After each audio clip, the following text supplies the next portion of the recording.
बिस्मिल्लाहिर्रहमानिर्रहीम। अस्सलाम वालेकुम स्टूडेंट्स। आज हम लोग स्टैटिस्टिक्स 641 का करेंगे अपना क्विज नंबर 2। और आज के क्विज में मैं आप लोगों को जो एमसीक्यूज बताऊंगी यही एमसीक्यूज आप लोगों के रिपीट होंगे। कैलकुलेशंस कैसे कैसे करनी है वो भी मैं आप लोगों को साथ साथ बता दूंगी।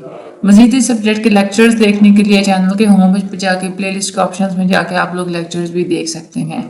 इसके अलावा भी जो आप लोगों को जिस जिस सब्जेक्ट के लेक्चर्स वगैरह चाहिए वो भी आप लोग देख सकते हैं। चैनल को सब्सक्राइब करना मत भूलिएगा, वीडियो को शेयर लाजमी कर दीजिएगा हर स्टडी ग्रुप में और मुझे अपनी दुआ में याद रखिएगा। हम लोग चलते हैं आज की वीडियो की तरफ। सबसे पहला हमारा एमसीक्यू जो बच्चों, तो forming is not a measure of variability. Variability की मेजर में कौन सी चीज नहीं आती, तो वो है median.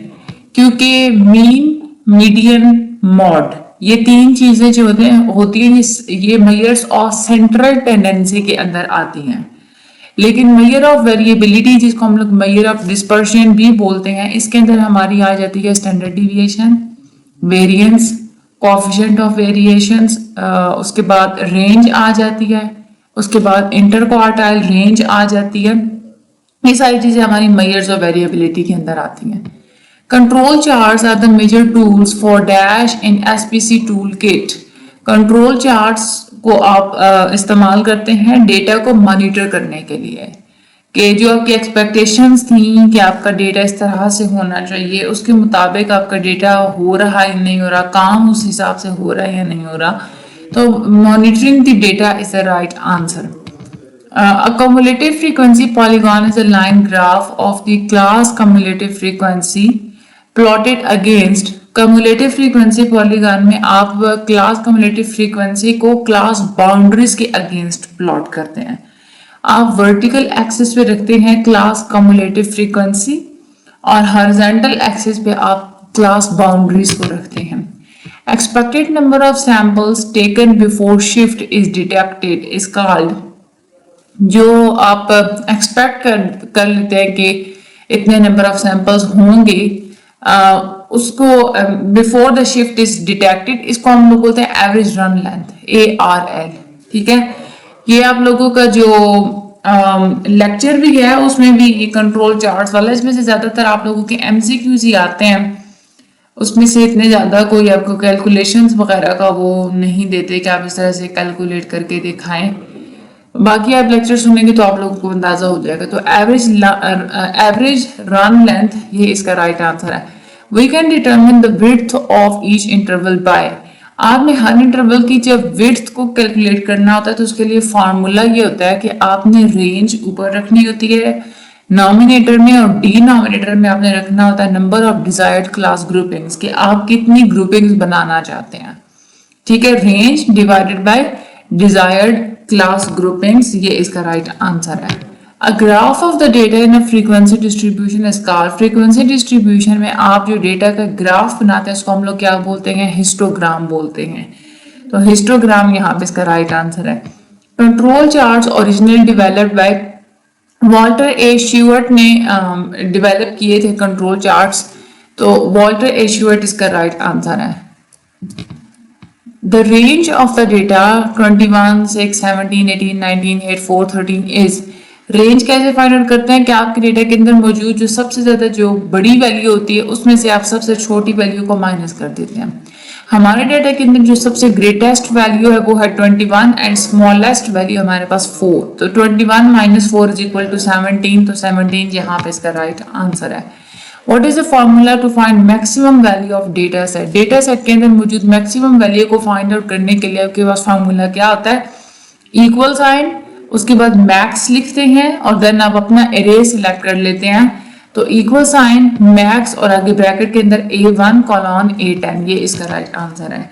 A frequency polygon is a line graph of class frequency plotted against, अच्छा पीछे जो हम लोगों ने देखा था ना वो तो हमारे पास कम्युलेटिव फ्रीक्वेंसी पॉलीगॉन, उसमें आप लोग क्या करते हैं, कम्युलेटिव फ्रीक्वेंसी को आप लोग रखते हैं वर्टिकल एक्सिस पे और हॉरिजॉन्टल एक्सिस पे आप क्या रखते हैं, क्लास बाउंड्रीज को। अब है हमारे पास फ्रीक्वेंसी पॉलीगॉन, फ्रीक्वेंसी पॉलीगॉन में आप लोग वर्टिकल एक्सिस पे रखते हैं क्लास की फ्रीक्वेंसीज को और हॉरिजॉन्टल पे आप लोग रखते हैं क्लास मिड पॉइंट को, तो मिड पॉइंट यहाँ पे इसका राइट आंसर है। Control charts for attributes monitor characteristics that can be counted. दो चीजें होती है कंट्रोल चार्ट्स, आप लोग या तो एट्रीब्यूट्स के लिए इस्तेमाल करते हैं या तो आप लोग वेरिएबल्स के लिए इस्तेमाल करते हैं। तो एट्रीब्यूट्स जो होते हैं वो होते हैं जिनको आप लोग काउंट कर सकते हैं, और वेरिएबल्स वो होते हैं जिनको आप लोग मेजर कर सकते हैं। ठीक है, तो ये दोनों तरह के एमसीक्यूज आपके आते हैं।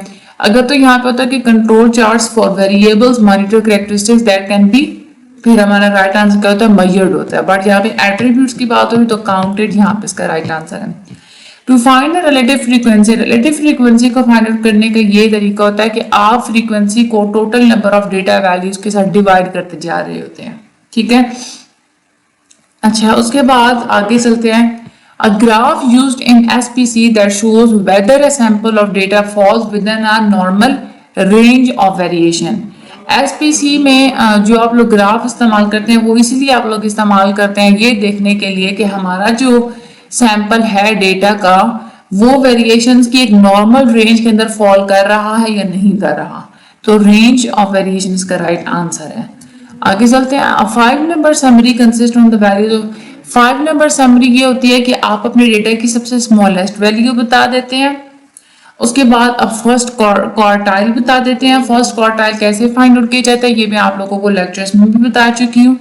उसके बाद आप लोग मीडियन फाइंड आउट करके बताते हैं, उसके बाद आप थर्ड क्वार्टाइल बताते हैं, और आखिर पे आप लोग अपनी लार्जेस्ट ऑब्जर्वेशन बताते हैं। तो ये जो फर्स्ट आंसर है ना ये इसका बिल्कुल करेक्ट आंसर है।